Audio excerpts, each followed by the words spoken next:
बिस्मिल्लाहिर्रहमानिर्रहीम। अस्सलामुअलैकुम। Welcome to SA teaching zone. आज की हमारी ये वीडियो 5th क्लास की ईवीएस की है। बुक का नाम है लुकिंग अराउंड। चैप्टर नंबर 16 कर रहे थे।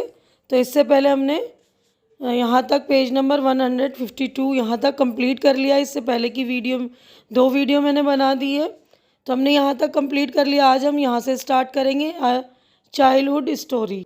This story is almost 100 years old, यानी तकरीबन जो है 100 साल पुरानी कहानी है। 7 year old Bhim went to Goregaon. 7 साल का भीम वो गोरेगांव गया था। In Maharashtra with his father to spend his holidays. अपनी छुट्टियां गुजारने के लिए गोरेगांव का एक महाराष्ट्र का एक गांव है, अपने पापा के साथ। He saw barber cutting a long hair of a rich farmer's buffalo. तो उसने देखा कि एक नाई जो है अमीर की भैंस के खाल जो है उस पर उगे हुए बाल साफ कर रहा है। He thought of his own long hair. He went to the barber and ask for a hair to cut.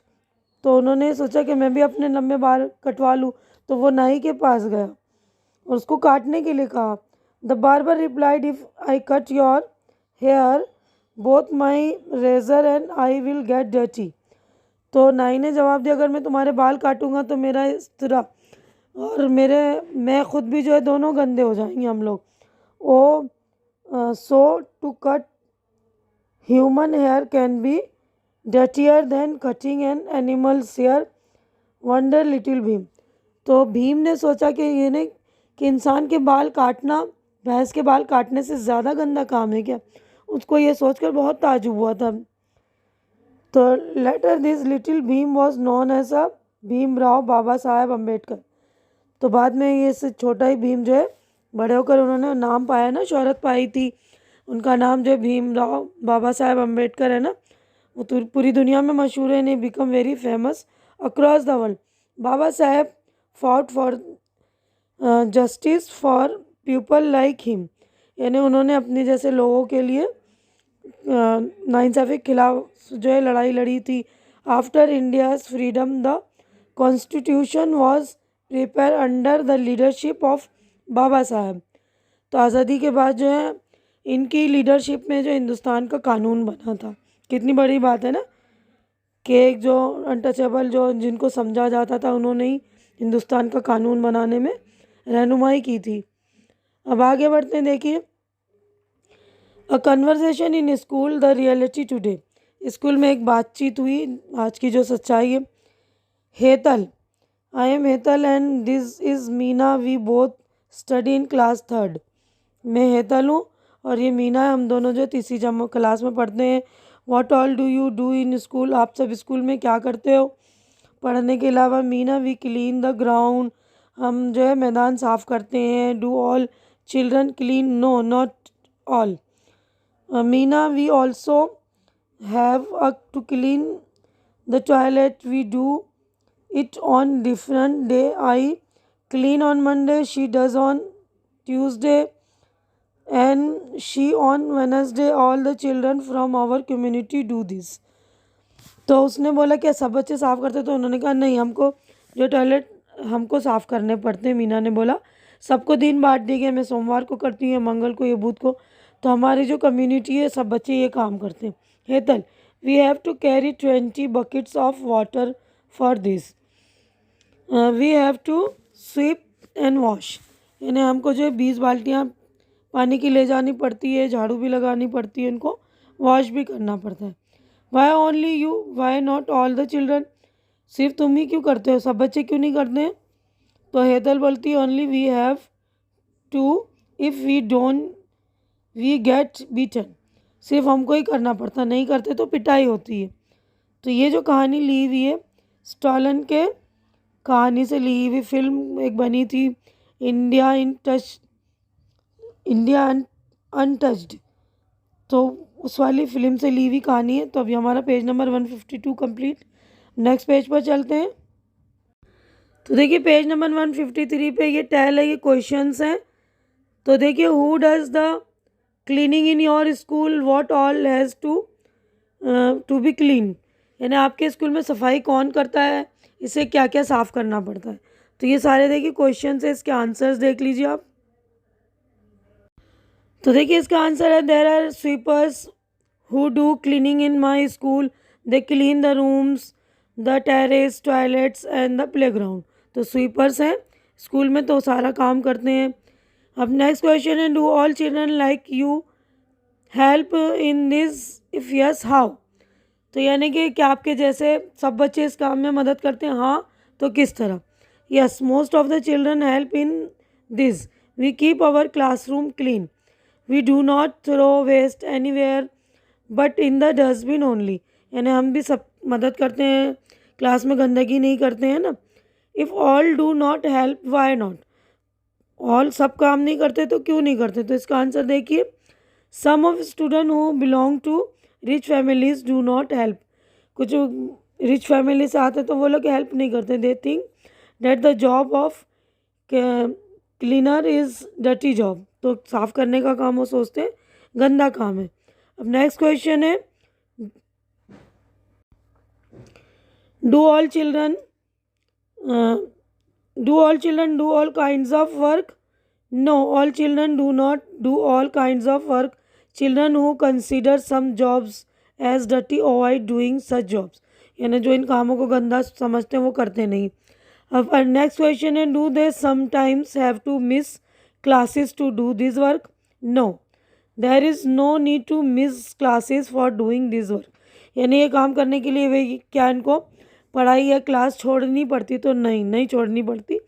The task of cleaning of maintaining hardly required 5 to 10 minutes in a day.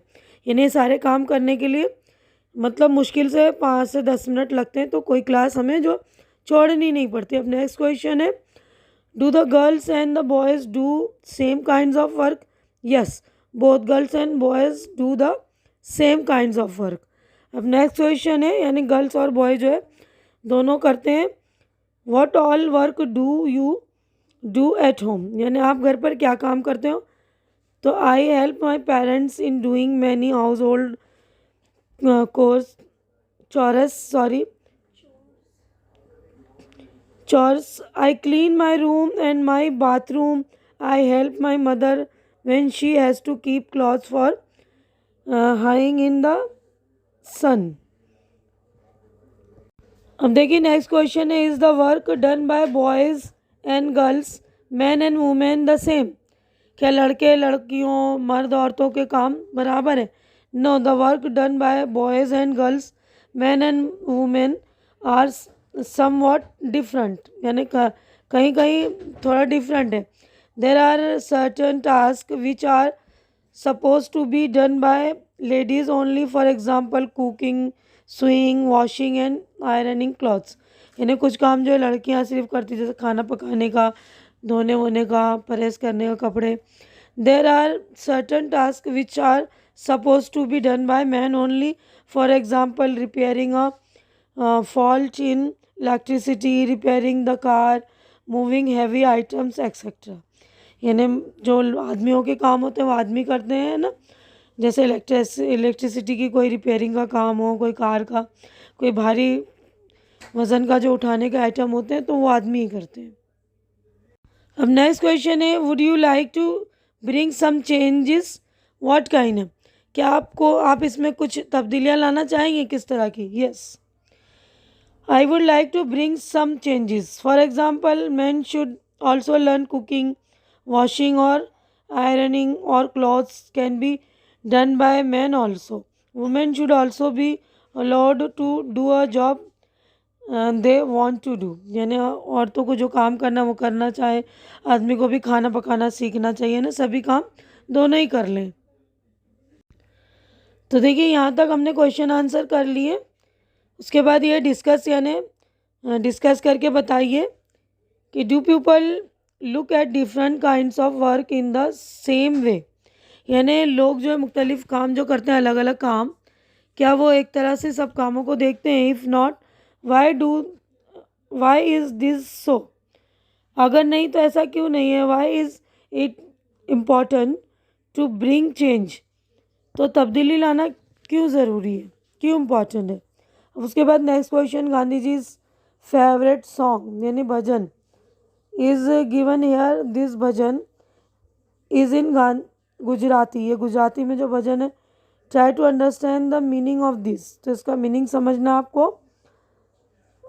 This lines with the help of your elders, अपने बड़ों से think about this lines, इस line के बारे में आपको सोचना है। ये लिखा है ना, वैष्णव जन तो तेने कहिए जे पीड़ पराई जाने रे, पर दुखे अपमान सहे जे मन अभिमान न आने रे। तो इन दोनों के आंसर्स देख लीजिए आप। तो देखिए इसका answer, no there are people who look differently at different kinds of work, some people have yet to change their mindset. यानी अभी भी कुछ लोगों को माइंडसेट चेंज करने की ज़रूरत है, जो इन्होंने अलग अलग काम को अलग अलग तरह से सोचते हैं ना। It is important to bring change because of several reason, यानी बहुत सारे रीज़न है उसके लिए इनको चेंज होना बहुत ज़रूरी है। Every work is important for the society, यानी हर काम जो है सोसाइटी में इम्पॉर्टेंट है। A simple job does not mean that is a useless, मतलब कोई सिंपल जॉब है तो उसका मतलब नहीं कि ये बेकार है। Every person have self respect and people should learn to pay respect to others no matter which kind of work they are doing. यानी कोई मैटर नहीं करता वो किस तरह का काम करते, सभी को जो है इज़्ज़त की ज़रूरत है और इज़्ज़त करनी चाहिए सभी को, है ना। तो हमने देखिए ये पढ़ा था ना गांधी जी का भजन है, उसके meaning.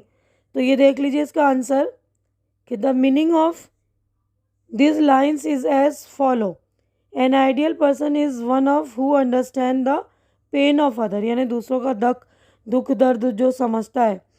N ideal person is willing to bear insult to remove sorrow for others persons life, यानी दूसरे की ज़िंदगी से जो दुख को दूर करता है। While doing all this, an ideal person should not have an ego in his mind, यानी अपने माइंड में वो ईगो नहीं रखता, जो दूसरों का दुख समझता है उसको इज्जत भी देता है ना। अब आगे बढ़ते हैं, देखिए तो यहाँ पे देखिए व्हाट विल हैव लर्नड, हमने क्या सीखा। Gandhi ji used to say that every person should do every kind of work, यानी गांधी जी ने कहा था ना कि हर शख्स को हर तरह के काम करना चाहिए। What do you feel about this, इसके बारे में आप क्या सोचते हैं। If everyone followed this, क्या हर कोई इस तरह का फॉलो कर रहा है। What are the things that would change, अगर हर कोई इस तरह करेगा तो क्या चेंज आएगा। What are some change that will happen in your own house, तो इस तरह के आपके घर में क्या क्या चेंजिंग आई है। तो इसका आंसर देख लीजिए। तो देखिए पेज नंबर 153 पे था ना, व्हाट वी हैव लर्न, यानी गांधी जी ने कहा था ना कि हर शख्स को हर तरह के काम करना चाहिए जब भी चेंजिंग आए। तो आपके घर में क्या क्या चेंजेस आए, तो ये क्वेश्चन का आंसर देखिए ये रहा। I think Gandhi ji was right that every person should do every kind of work, by doing a work we can understand the importance of that work, यानी हर तरह के काम करेंगे तो हमें समझ में आएगा ना उस काम की इम्पोर्टेंस, जो काम हम कर रहे हैं। Can also understand all the effort required for that work, यानी उसमें कितनी मेहनत लगती है उसका वो भी समझ में आएगा। If everyone follow this then people will start showing more respect, यानी हर कोई इस तरह फॉलो करेगा तो हर कोई जो है और इज़्ज़त उसकी बढ़ेगी टू अदर्स, दूसरे के लिए। We will understand that everyone is important for the society, हमें मालूम है कि मतलब हम समझते हैं कि हर कोई जो इम्पोर्टेंट है ना सोसाइटी के लिए। In my house I think everyone will start gaining the same amount of self respect, तो यानी हम समझते हैं कि हमारे घर में जो सब लोग सब काम करते हैं तो इस तरह जो है सबकी जो है अपनी सेल्फ रिस्पेक्ट है ना सभी की। तो देखिए हमने ये वाला भी क्वेश्चन का आंसर कर लिया है। तो यहीं पर हमारा चैप्टर भी जो है कंप्लीट हो गया। पेज नंबर 153 पे चैप्टर कंप्लीट हो चुका है। उम्मीद है कि जो कुछ मैंने आप लोगों को एक्सप्लेन किया अच्छी तरह से समझ में आ गया होगा और मेरी वीडियो भी आप लोगों को अच्छी लग रही होगी। अच्छी लग रही तो इसे लाइक कीजिए, ज़्यादा से ज़्यादा शेयर कीजिए ताकि जो भी आपके ज़रूरतमंद दोस्त हो उन तक मेरी वीडियो पहुंचे।